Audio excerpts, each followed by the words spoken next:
E a fé é o único instrumento que Deus ele nos dá para nos apossarmos da salvação que Ele nos dá graciosamente. E é isso que nós vamos começar a falar aqui, porque em 1517, no século XVI, isso estava bem mais intenso do que os nossos dias. E vocês vão ver que hoje, nos nossos dias, acontece quase a mesma coisa. Tá? Como é que funcionava?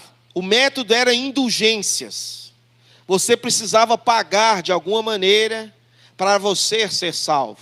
Porém, nós sabemos que Deus, em sua infinita soberania, Ele levanta ali, na Alemanha, na cidade de Wittenberg, digamos assim, em 31 de outubro de 1517, Martinho Lutero, um professor e monge, ele prega nas catedrais, na porta da catedral de Wittenberg, 95 teses que ele chama não só os líderes da igreja, mas qualquer pessoa que quisesse debater com ele. Não vou me adentrar muito a essa situação, mas no decorrer da ministração nós teremos que falar sobre algumas indulgências que hoje acontecem. E aí os irmãos me perguntam, por que hoje tem muita gente que crê ainda que a salvação ela é por obras? Porque com certeza esse ensinamento ele passou pelos séculos e chegou até essas pessoas. Mas a raiz romana ainda se encontra no coração dessas pessoas. Então a gente vê que, querendo ou não, algumas práticas, nós somos influenciados pela cultura romana, mesmo sendo crente. Tá? A gente precisa falar do que é fé. E aí começa o nosso erro. Porque às vezes aquilo que nós chamamos de fé, não é a fé salvadora. Não é a fé que vai mudar o seu coração, vocês estão entendendo? Não é a fé que vai manter você nos caminhos do Senhor. Você acha que é fé, mas não é fé. Então essa fé comum não é a fé que salva, não é a fé que transforma. É simplesmente uma fé que vai passar com o tempo, ou qualquer outra coisa ocupará o lugar dessa fé. O que também não é fé?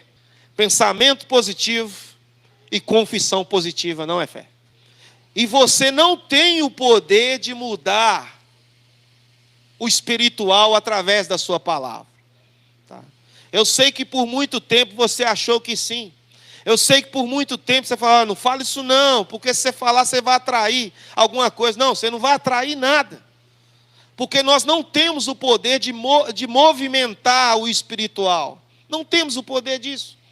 As coisas que nós falamos, Deus, eu quero que você faça, na verdade isso é uma afronta a Deus.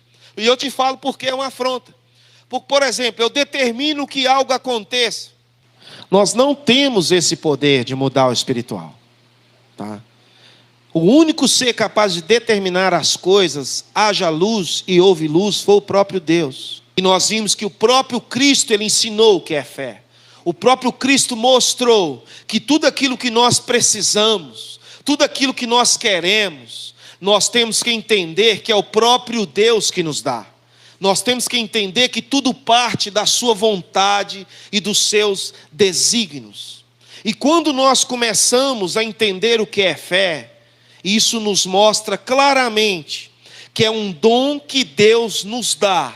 Deus coloca em nossos corações esse sentimento, a qual não aponta para nós mesmos, mas aponta para Ele. Meu irmão, entenda uma coisa. Deus ele vai fazer o que tem que fazer. Sabe? E não é o tanto que eu grito, não é na força do meu braço que as coisas vão acontecer. É conforme a vontade de Deus. Vocês são salvos pela graça por meio da fé. Isso não vem de vocês, é uma dádiva de Deus. Pronto. Aquilo que a gente achava que era fé não era nosso. Aquilo que nós nomeávamos como fé não é o que a Bíblia nos fala que é fé. A fé verdadeira é o que está ali, é uma dádiva de Deus, é Deus que coloca no seu coração. E o que é essa fé? Essa fé de crer, meu irmão. Essa fé de você colocar o seu joelho no chão.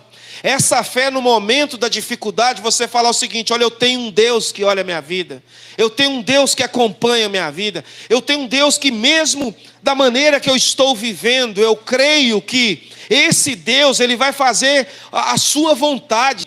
Para mim pode ser ruim hoje, mas eu sei que a sua vontade é boa, perfeita e agradável.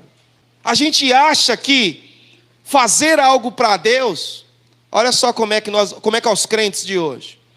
Se eu sou cristão, eu não posso adoecer, não é verdade? Eu não posso gripar, eu não posso ser demitido do emprego, eu não posso ter a minha conta negativada, sabe? Por quê? Porque eu sou ouro de Ofir. Entendeu? Porque eu sou raridade. E por eu ser isso, essas coisas não podem acontecer na minha vida. Meu irmão, você está enganado. Totalmente enganado. E o que nós estamos vendo nos nossos dias é que as práticas de obras, elas estão nos fazendo olhar diferentes para cada irmão, sabe?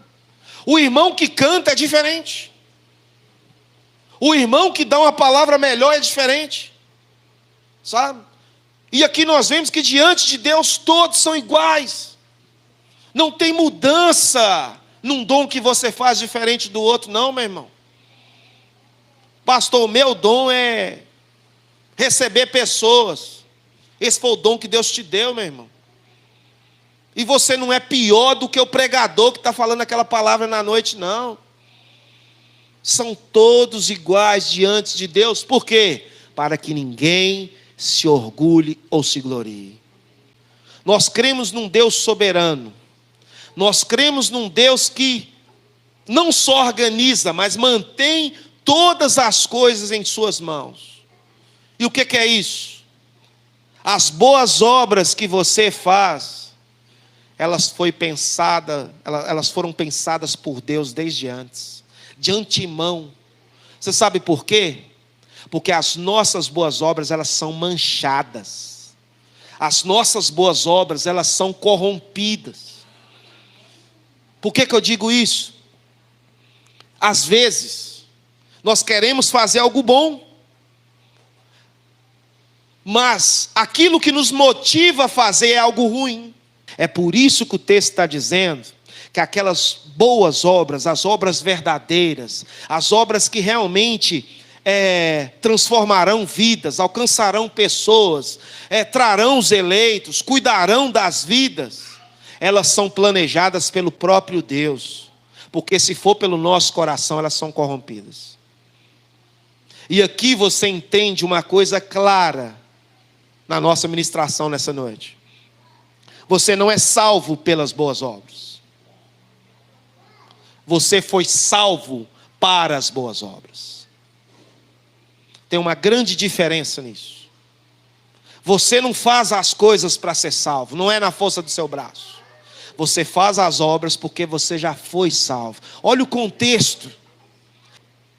Porque quando você crê em Cristo Jesus verdadeiramente, eu digo verdadeiramente, não a fé dos demônios, mas a fé verdadeira, você pode ter certeza que ao olhar a vida desse servo de Deus, você vai ver o quê? Obras e mais obras acontecendo na vida daquela pessoa. E aqui nós temos um indicador. Qual que é o indicador? Se você tem um crente verdadeiro, que não há obras nele, não há boas obras nele, pode ser um impostor. Lutero ele vai dizer o seguinte: os salvos são escolhidos não por seus próprios méritos, mas pela graça do mediador. Olha que lindo, sabe? E o que a gente vê nessa doutrina por detrás do sola fide? Deus em primeiro lugar, Deus sendo exaltado, o meu eu sendo diminuído, o nome dele sendo engrandecido e as nossas mazelas ficando em evidência.